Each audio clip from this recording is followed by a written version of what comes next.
ఉద్యోగుల వేతనాలు ఎప్పుడొస్తాయో తెలియని రోజులు పోయాయి. 1వ తారీఖునే వారి చేతికి అందుతున్నాయి. ఇది ఎక్కడ అనుకుంటున్నారా? తెలంగాణ రాష్ట్రంలో కాంగ్రెస్ పార్టీ అధికారంలోకి వచ్చాక వచ్చిన ఈ మార్పుతో ఉద్యోగులు హర్షం వ్యక్తం చేస్తుండగా వారి శ్రీమతులకి నమ్మశక్యం కావడం లేదట. ఇదే విషయాన్ని ఓ ప్రభుత్వ ఉద్యోగి ట్విట్టర్ ఎక్స్ వేదికగా సీఎం రేవంత్ రెడ్డికి ట్వీట్ చేశారు. ఇప్పుడు ఆ ట్వీట్ ఉద్యోగ వర్గాల్లో ఆసక్తికరంగా మారింది. భారత్కు చెందిన ఎంపికైన పాస్పోర్ట్ హోల్డర్లకు దుబాయ్లోని ఎమిరేట్స్ ఎయిర్లైన్ సంస్థ free approved visa and arrival సదుపాయాన్ని ప్రారంభించింది.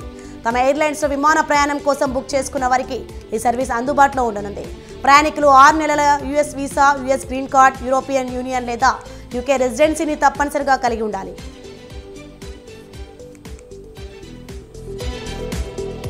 రైల్వే అధికారులు అప్రమత్తం కావడంతో పెను ప్రమాదం తప్పింది. ఉత్తరప్రదేశ్లోని ఇటావా జిల్లాలో శివగంగా ఎక్స్ప్రెస్ ట్రైన్ లోకో పైలట్లో రెడ్ సిగ్నల్ దాటి కిలోమీటర్ దూరం ట్రైన్ను ముందుకు నడిపించారు. ఢిల్లీ హౌడా మార్గంలోని బర్దనా స్టేషన్కు సమీపంలో ఈ ఘటన జరగగా అదే సమయంలో స్టేషన్లో హంసఫర్ ఎక్స్ప్రెస్ రైలు ఆగి ఉంది. దూసుకువస్తున్న శివగంగా ట్రైన్ను గమనించిన అధికారులు అప్రమత్తమై విద్యుత్ సరఫరాను నిలిపివేశారు. దీంతో పెను ప్రమాదం తప్పింది. 2 లోకో పైలట్లను అదుపులోకి తీసుకుని విచారిస్తున్నారు.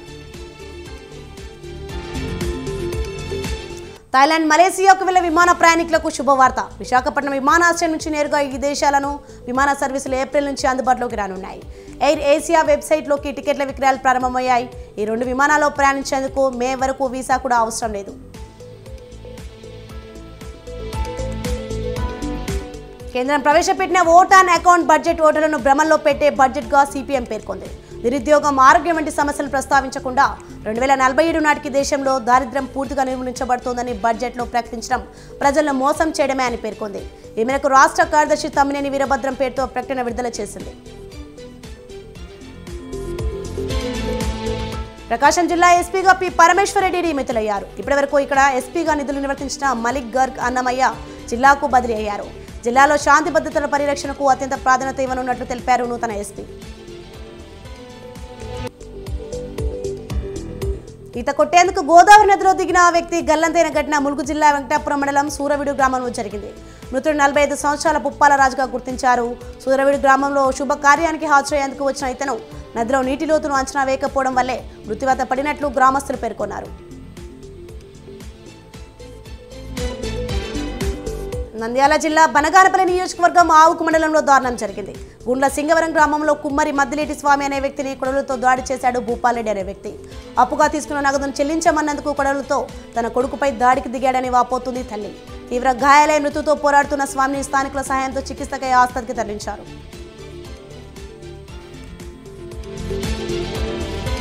Hyderabad ASR Nagar police station పరిధిలో రోడ్డు ప్రమాదం సంభవించింది. సిగ్నల్ దాటుతున్న ఇద్దరిని వేగంగా వచ్చిన కారు ఢీకొనడంతో ఒకరు మృతి చెందగా మరొకరు తీవ్రంగా గాయపడ్డారు. మృతుని ప్రశాంత్ నగర్ కాలనీకి చెందిన 24 ఏళ్ల రబ్బానిగా గుర్తించారు. మృతదేహాన్ని గాంధీ హాస్పిటల్కు తరలించి పోలీసులు కేసు దర్యాప్తు చేస్తున్నారు. విశాఖపట్నం వేదికగా భారత్, ఇంగ్లాండ్ జట్ల మధ్య 2వ టెస్ట్ ఆరంభమైంది. గాయాల పాలైన జడేజా, రాహుల్ జట్కు దూరం కావడం అభిమానులను తీవ్ర నిరాశకు గురిచేసింది.